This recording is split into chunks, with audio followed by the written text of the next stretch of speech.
I was still wearing the black dress from my husband's funeral when my sister stood in front of a birthday cake and announced that the baby in the high chair was actually my dead husband's son, and that she had a will proving he owned half my house.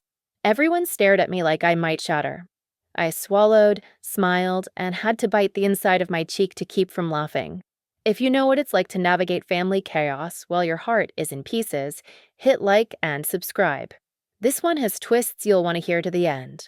My name is Noelle Hart, and at 34, I became a widow in a single phone call. 3 months ago, my husband Eli collapsed in a downtown Portland conference room and didn't come back. A brain aneurysm, the ER doctor said. Quick. Final. Like someone slammed a door I didn't realize could close. Eli and I met 11 years earlier at a neighborhood fundraiser for a children's art program. It was one of those warm spring evenings where the air smells like wet pavement and coffee. I was helping run a pop-up gallery in the Alberta Arts District, mismatched frames, donated pieces, string lights we'd knotted ourselves, and he breezed in late, hair windblown from his bike, still wearing his name badge from a mediation training. He zeroed in on a mosaic I'd been eyeing all night, tiny shards of glass making up a river at dusk, violet and teal pieces catching the light.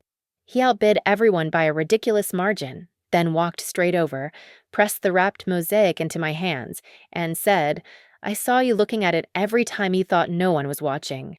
Art's meant to live with someone who'll talk to it." His smile crinkled the corners of his brown eyes. He asked if I'd ever tried the food carts on 33rd. I said yes, even though I hadn't. We ate spicy noodles on a curb and talked until the vendors closed the shutters. Eli was a corporate mediator, quietly brilliant at getting people to speak truth and find solutions. He remembered names, baristas' drink orders, the way my shoulders tensed when I got cold before I did. 8 months after we met, he proposed near the lighthouse on Sauvie Island, kneeling in damp grass with a ring he'd made from a silver spoon he'd found at an estate sale. It fit perfectly. We bought a slightly tilting Craftsman on a tree-lined street in the Concordia neighborhood for a number that felt terrifying at the time, $950,000 after aggressive negotiating and a very old roof. I'm an interior designer. Old houses with good bones are my love language.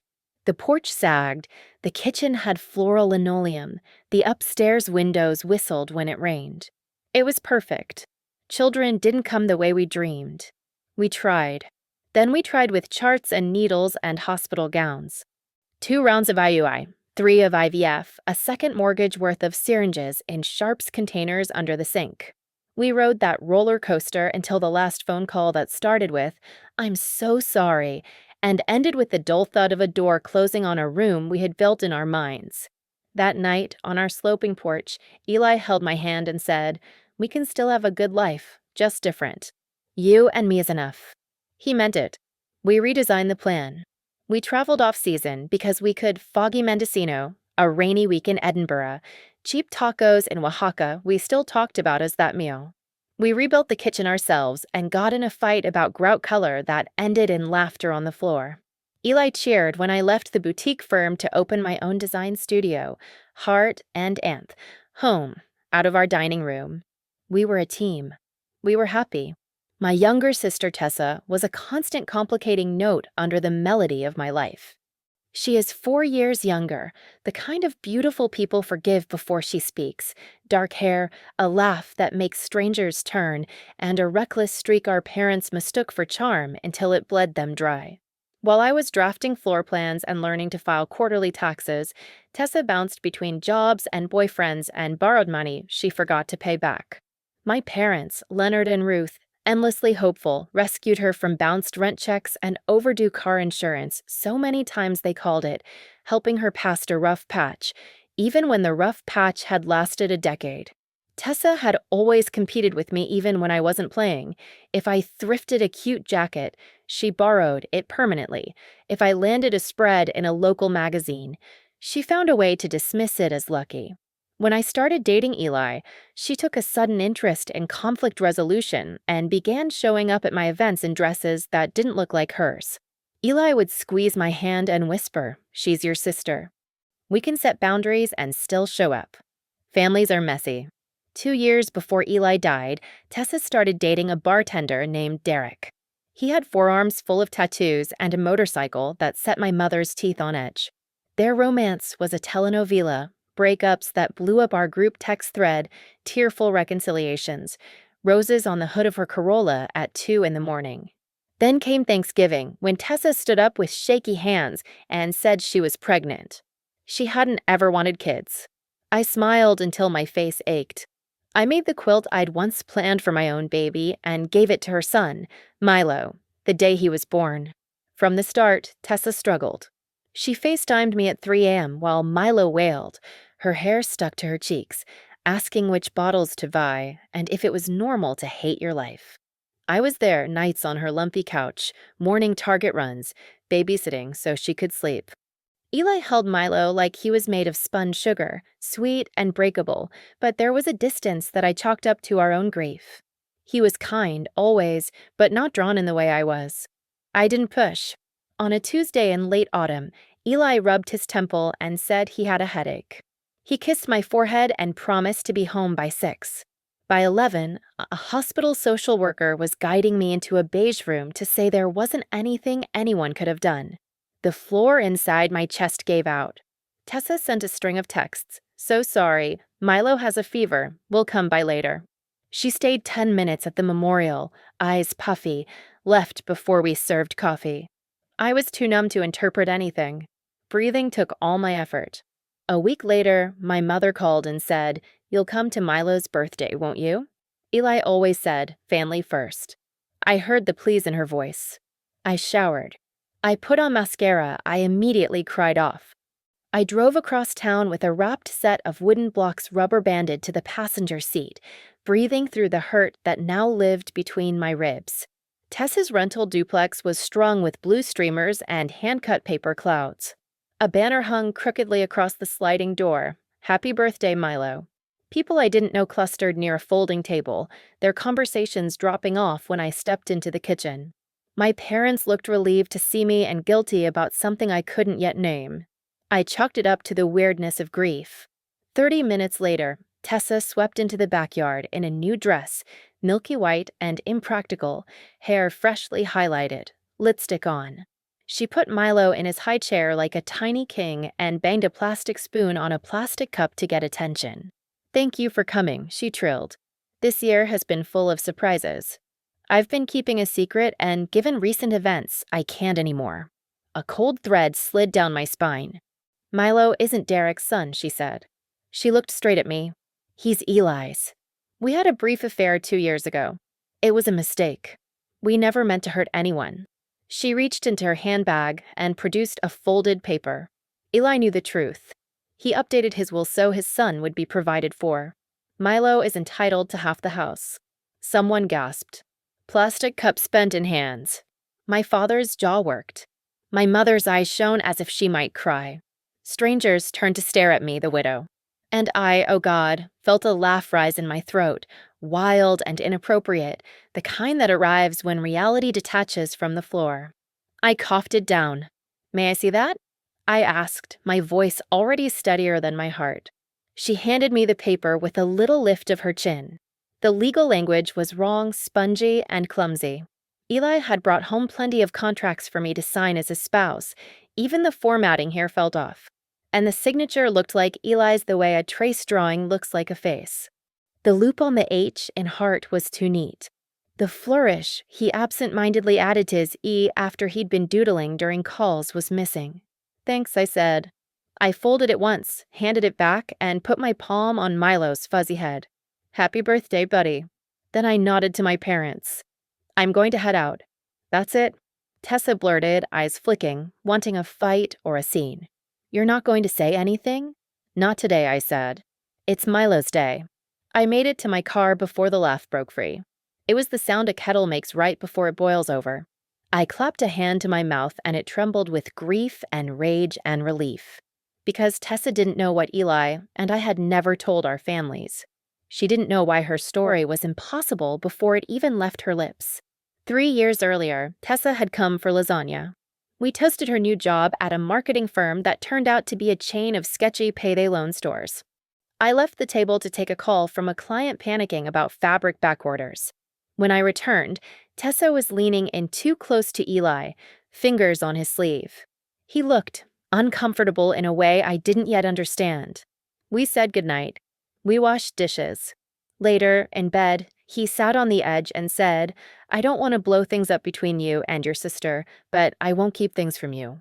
He told me what she'd whispered, jokes that weren't jokes about how he deserved someone who understood him, the way her palm lingered on his shoulder like a dare. He said he shut it down. She laughed it off like I was flattering myself, he said, frustrated. I didn't like it. I wasn't surprised. Tessa has always tested fences to see which ones collapse. We decided to let it go, thinking it was wine and poor judgment. We were wrong. She showed up to Eli's office one afternoon because she was nearby and asked him to lunch. She texted late at night, deep thoughts that edged into flirtation. He told me everything, always, and blocked her number. We told my parents. They minimized. She idolizes him, my mother said. Don't be dramatic, my dad added. No one is throwing themselves at anyone. Around the same time, Eli started having a dull ache he didn't want to talk about. He saw a urologist who diagnosed a varicocele, a tangle of veins that looked harmless but felt awful. Surgery was scheduled. The doctor recommended, given the extent of the repair and our history of unsuccessful treatments, a vasectomy at the same time to prevent future complications. It gutted us, but the medical facts were what they were, and this was Eli's body and health. We decided together. The procedure was done 2 summers before Milo was conceived. Eli brought home a flimsy pamphlet with a smiling couple on it that we both hated, and we made dark jokes about frozen peas. Follow-up tests confirmed the result everyone intended: no swimmers. As his doctor said, "You're retired." We didn't tell a soul. It felt like an intimate decision we wanted to protect. Our families had asked and speculated about our childlessness for years. We learned to build walls around the most tender parts of our lives. After Tessa's increasingly bold behavior, Eli insisted on documenting everything. "I mediate contracts for people who swear they'd never lie," he said. And then they do. He wrote down dates, times, the language she used. He printed the late-night texts. And because he was the kind of person who thinks ahead in ways I didn't, he visited our family attorney, Anita Patel, and updated his will in a conference room that smelled like lemon oil. Anita kept a copy. 2 partners witnessed it, and the originals lived in a safety deposit box at our credit union. He also put the medical records in the same box, plus a sealed letter addressed to me. The morning after Milo's birthday party, I drove to the credit union, eyes burning from lack of sleep. The branch manager, who knew us from the cookie platters I'd brought at Christmas, offered tissues. I shook my head and said, "I just need the box." Inside the little room with a heavy door, I opened a metal rectangle and saw Eli's slanted handwriting on an envelope with my name. I slid my thumb under the flap. "My love, if you're holding this, I didn't get to hold you through whatever mess required the rest of this box. I hope you never need any of it. But if you do, you're not alone." I wrote down everything I couldn't control and the choices I did make. Use it. Protect yourself. It is not disloyal to set boundaries. I love you more than the house and the porch swings and the great grout debate and any life we dreamed and didn't get. I pressed the paper to my mouth. Then I took what I needed, the notarized will with familiar signatures, the urology records with dates that weren't up for debate, a handful of printed texts I remembered hating when they arrived, and the journal where Eli had recorded details I'd forgotten. Anita Patel's office sits in an old brick building on a tree-shaded street where every doorbell has a brass tag. She hugged me at the threshold and said, "He was a good man." She laid out the forged will on her desk, frowned, and said, "Whoever mocked this up used Google and confidence, not law." She tapped the fake clause with a pen. "This is not how real estate passes to minors." And that signature? A handwriting expert would roll their eyes. "I don't want to blow up the family," I said, even as my pulse pounded. "But I won't be robbed while I'm still picking out a headstone." "Then we gather facts," Anita said. "Let's find motive. People do audacious things when they're broke and scared." She called in a private investigator she uses when corporate clients need quiet eyes. Hector Ruiz looked like he'd been cut from the set of a detective show and softened by a decade of school fundraisers.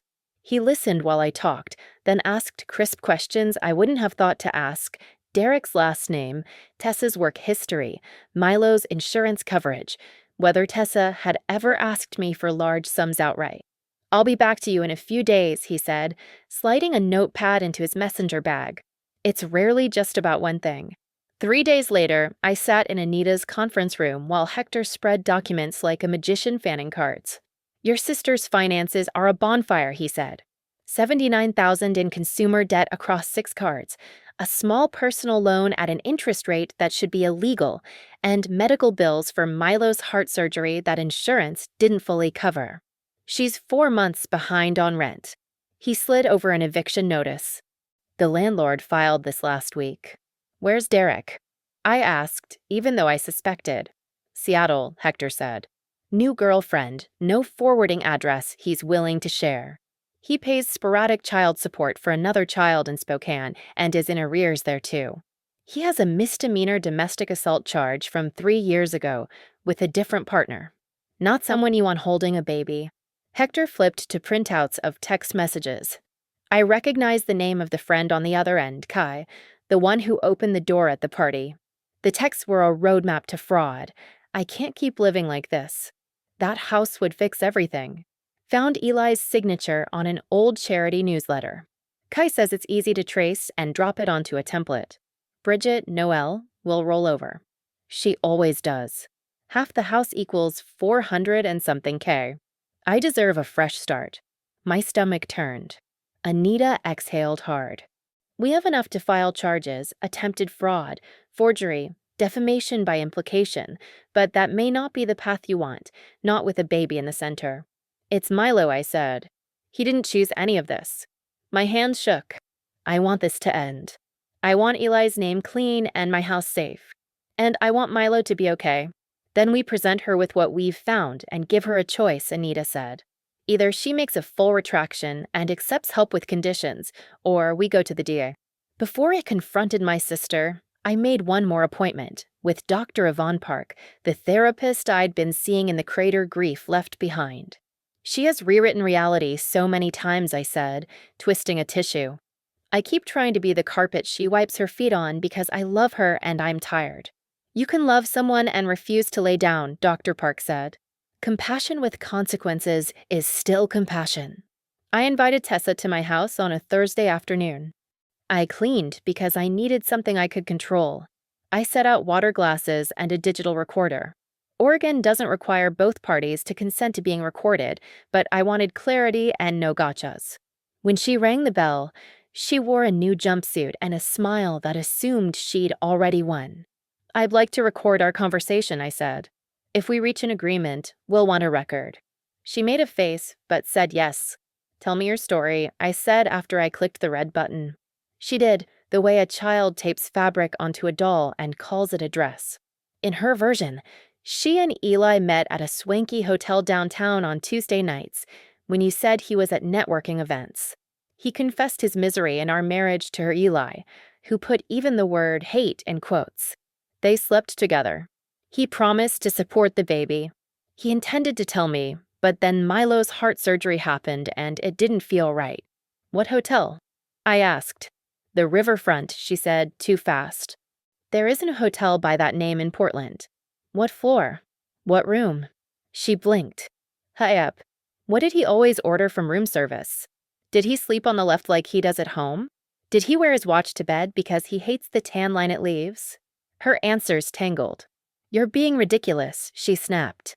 "The will says no, it doesn't," I said, sliding the real will across the table. "That," I nodded at her folded paper, "is a felony in 12-point Times New Roman." I laid the medical records next to the will. Eli had a vasectomy 2 years before Milo was conceived. We made that decision together after his varicocele surgery. His urologist will testify. There are lab results. Biology doesn't care about your story. Color drained from her face. She stared at the dates, at the doctor's letterhead, at the unarguable.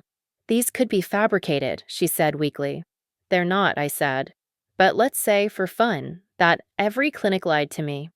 Eli also kept a contemporaneous journal of your comments, your visits to his office, the "you deserve someone who sees you" lines.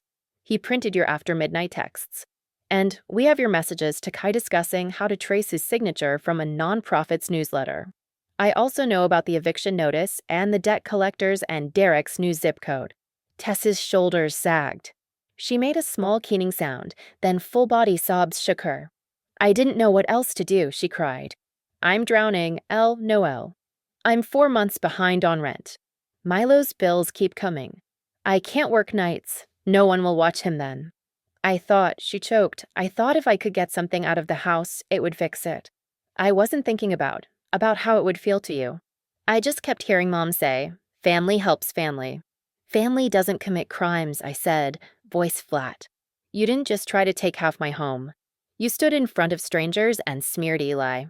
You aimed to turn the most faithful person I've ever known into a punchline. I'm sorry, she whispered, and for once it wasn't performative. He never touched me. I tried years ago. He was annoyingly loyal to you. The will. Kai said he could make it look real. I didn't think you'd go to a lawyer this fast. I thought you'd just hand me a check. I turned off the recorder. I could call the police, I said. Hector and Anita believe there's enough for the DA to consider. I could also send these texts to every person who stood in that yard and watched you lie. I took a breath. Or you make a full, public retraction and apology. You tell the truth to our parents, your friends, anyone who heard the lie. We put a legal agreement in place that prohibits you from ever making any claim against me based on this.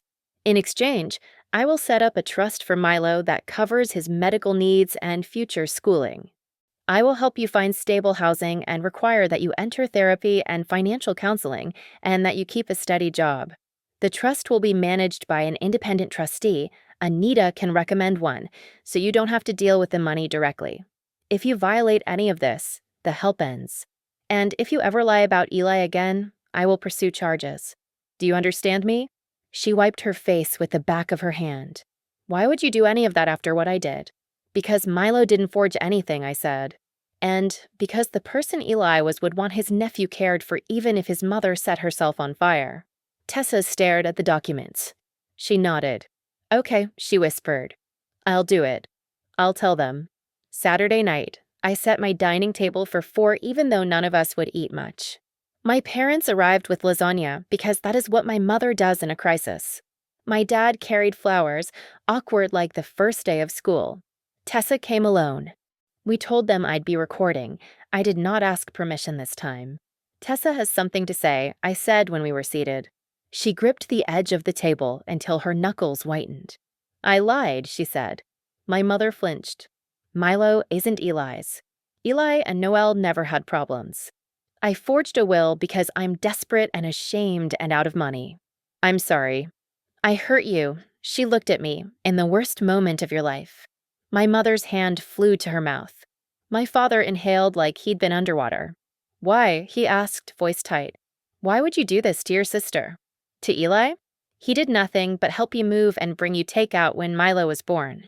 Tessa started to explain bills, eviction, Derek's absence, late fees that multiply like rabbits, then stopped, tears running again. I thought I could fix everything with one big, wrong thing. My mother turned to me, eyes shining. You're not going to press charges, she said, tone half begging, half assuming. She has the baby. I'm not, I said. Under conditions. I outlined the trust for Milo's needs, the requirements for therapy, financial counseling, and stable work, the legal agreement Anita drafted, the independent trustee. I explained that Eli's name would be defended with every breath in my body if Tessa ever tried this again. That's generous, my father said, and he meant it. He rubbed his forehead. It's also more than you owe. It's more than I deserve, Tessa said, looking at her lap. I'll sign whatever Anita wants. My mother, even then, reached for the old script. Maybe we can just move past this, she said brightly, as if rehearsing for a different play. We're family. We forgive. We are family, I said. And we're going to do this differently now. Moving past things is how we got here. We're going to sit in it. There will be boundaries. You will not excuse Tessa's choices as bad luck anymore. You will not ask me to loan her money or make me feel cruel for saying no. My father nodded first. That's fair, he said. He looked at me for a long moment. I'm proud of you, kiddo. Eli would be, too. My mother blinked fast, torn between who we were and who she wanted us to be. She stood and hugged me tightly. I'm sorry, she whispered in my hair. For what you've lost. For what we didn't see. We met Anita the following week and signed more papers than seemed possible. The trustee, a calm woman named Marisol, who had a way of making numbers sound like care, set up accounts for Milo's medical expenses and a future college or trade fund. Tessa started therapy with a provider Anita recommended who specialized in family systems and accountability. I helped Tessa apply for 2 apartments that would accept a tenant with rough credit if a trust guaranteed the rent. She got a job as the front desk coordinator at a pediatric clinic, stable hours, benefits, babies to make her smile on days she didn't want to. None of this was a movie montage where one apology makes the sky clear. My mother stumbled over boundaries and asked me twice to spot Tessa just until payday. I said no the second time with a voice that didn't shake. Tessa called me sobbing at 2 a.m. once, and I let it go to voicemail, then texted the number for her therapist and the crisis line and said, I love you. Call them. We will talk in the morning. I kept my word. We did. Learning a new dance takes practice and stepped on toes. Meanwhile, I learned how to live in a house that sounded like Eli when it settled. The grief group at the community center became a rope I could hold. 12 of us sat on folding chairs and told the truth. I started a scholarship in Eli's name for first-generation law students who wanted to study ethics and corporate responsibility. I learned to go to bed when the house creaked instead of sitting in the dark listening for a key in the lock. Sometimes I still woke up reaching for a warm shoulder and cried for what would never be. Healing didn't come like a sunrise. It came like spring in Portland. Rain, then pink blossoms, then a sudden hailstorm, then a day so blue it felt like a miracle. 6 months after the confrontation, Tessa stood in my kitchen in scrubs, hair in a messy knot, and said, not defensively, I learned in therapy how much I've tried to win a competition you weren't in. She laughed a little embarrassed. Turns out I was losing to myself. I'm glad you're learning, I said, and I meant it. Milo's heart checkups started to space out. He grew into a toddler with peanut butter cheeks and a belly laugh that knocked me over. I took him to the park on Saturdays. We watched the big kids do the monkey bars and clapped like they were Olympians. Tessa and I didn't play sisters who share secrets. We played grown women who share a child we both love. That was enough. On the anniversary of Eli's death, I made his favorite dinner, pan-seared salmon, roasted potatoes with too much rosemary, a salad that was really cheese with lettuce nearby, and ate it on the porch. The camellias he planted along the fence bloomed shamelessly pink. I read his letter again. The paper softened at the folds now. I told the sky the small things I wished I could tell him. The grout we chose really was perfect. The upstairs windows still whistled when it rained, but it sounded friendlier somehow. The scholarship had funded 3 students so far. One who sent a thank you note that would have made him tear up in that quiet way he had. A few months later at a foundation fundraiser, I met someone I didn't expect to like, which is often how liking begins. Julian teaches environmental policy and owns exactly one suit. He listens like Eli did, with his whole face. He says things like, there's time, when I flinch at the idea of futures. We go slow. We don't compare.